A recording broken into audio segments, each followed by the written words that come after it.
नमस्कार।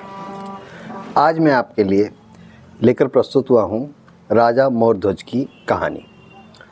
महाभारत के बाद पांडवों द्वारा श्री कृष्ण जी के कहने पर एक अश्वमेध यज्ञ का आयोजन किया गया।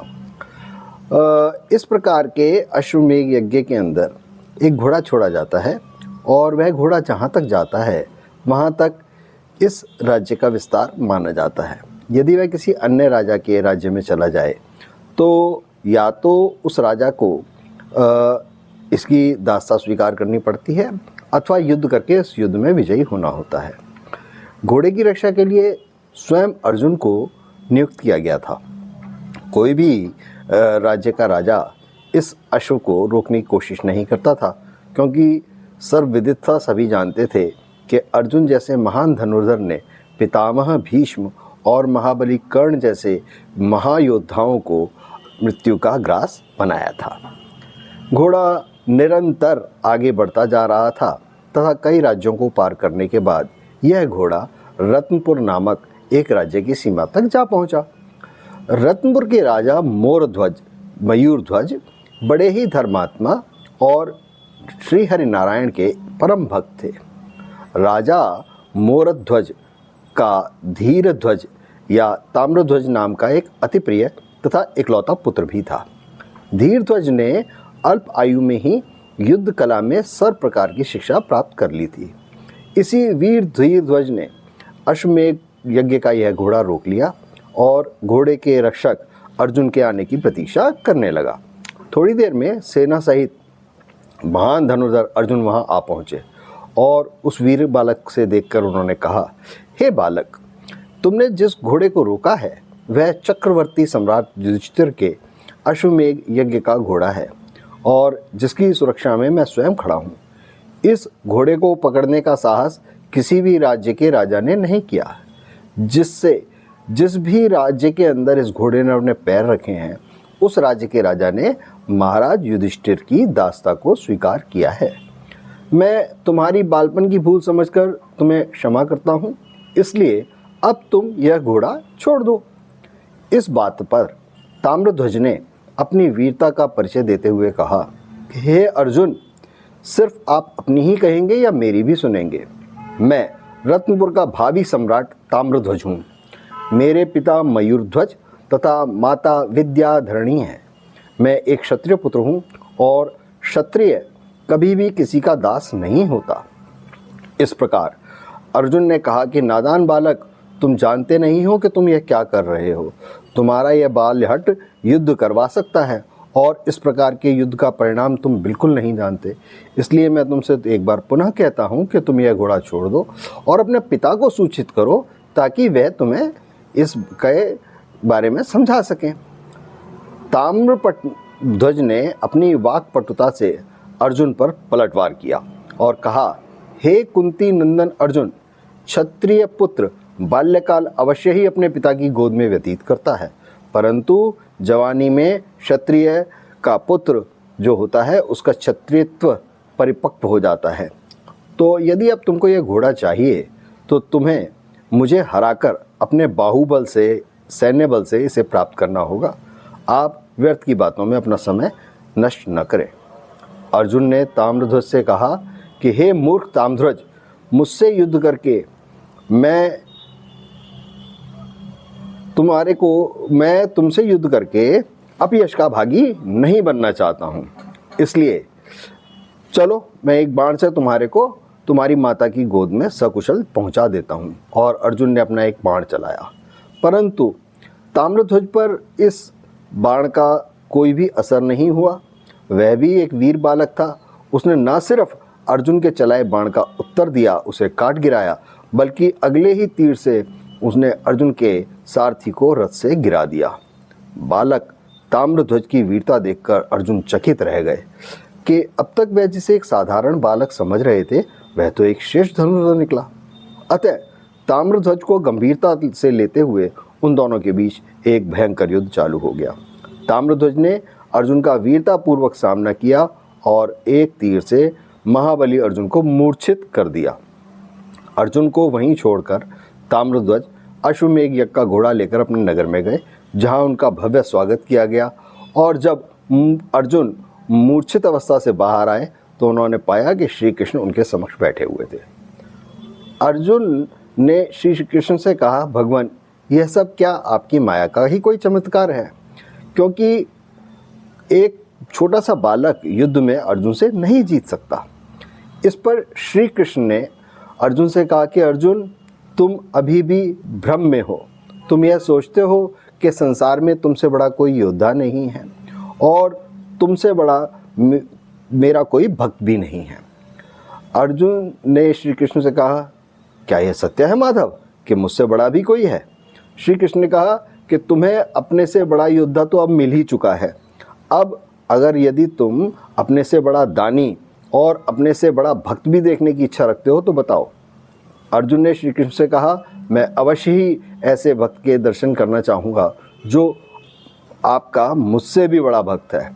तब भगवान श्री कृष्ण और अर्जुन ने ब्राह्मण का वेश धारण किया और साथ में यमराज को लिया, जिन्होंने सिंह का वेश धारण किया हुआ था, तथा रत्नपुर राज्य में जा पहुँचे, जहाँ का राजा मयूरध्वज जो था वह इस समय राज दरबार में बैठा हुआ था।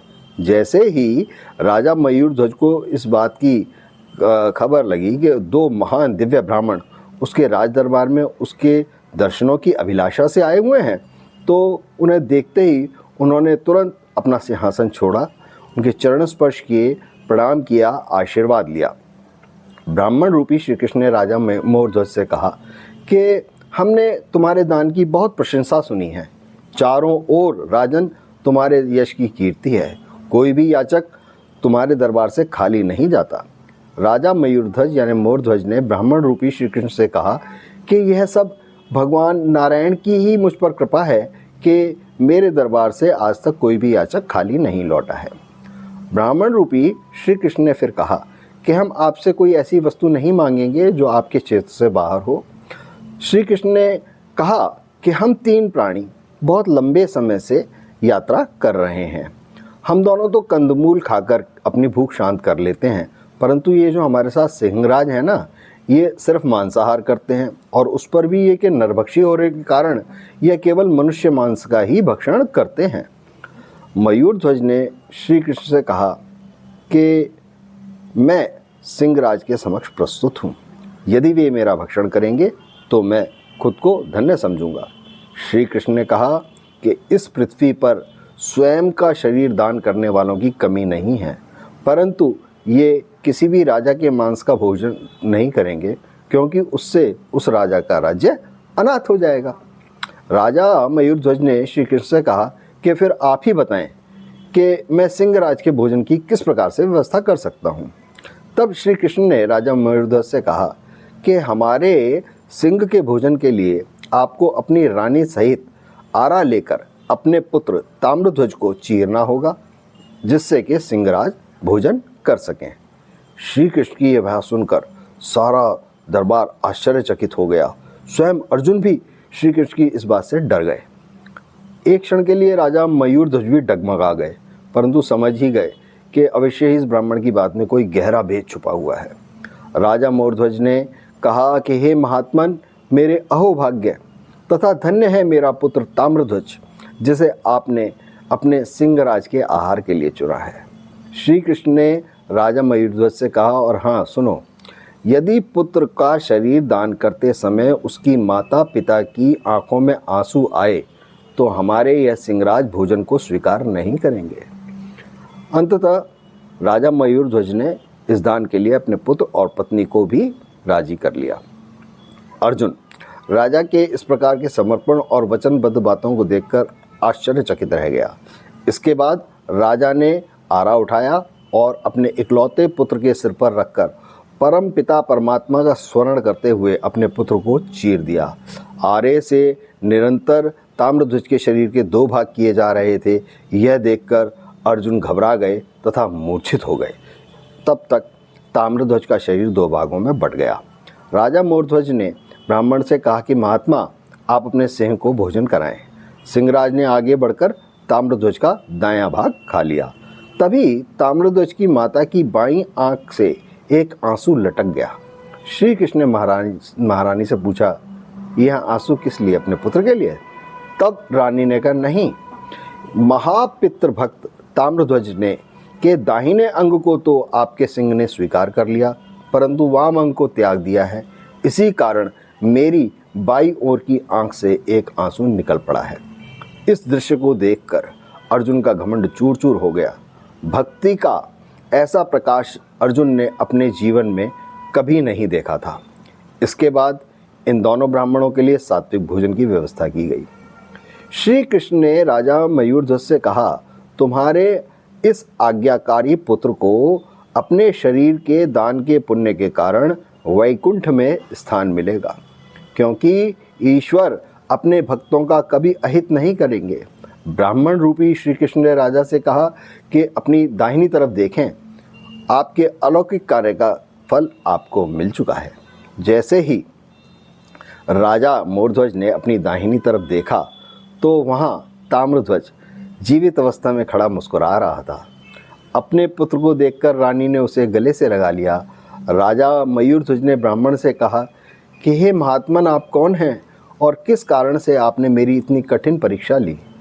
तब भगवान श्री कृष्ण ने अपने विराट रूप के दर्शन राजा मयूरध्वज को दिए और मयूरध्वज ने श्री कृष्ण के चरणों में गिर गए और इस तरह अर्जुन का जो महान अहंकार था वह नष्ट हो गया। यह राजा मोरध्वज की कथा हमें दान, भक्ति तथा ईश्वर पर दृढ़ विश्वास के कारण मोह का नष्ट हो जाना, इस विषय की महत्ता को दर्शाती है।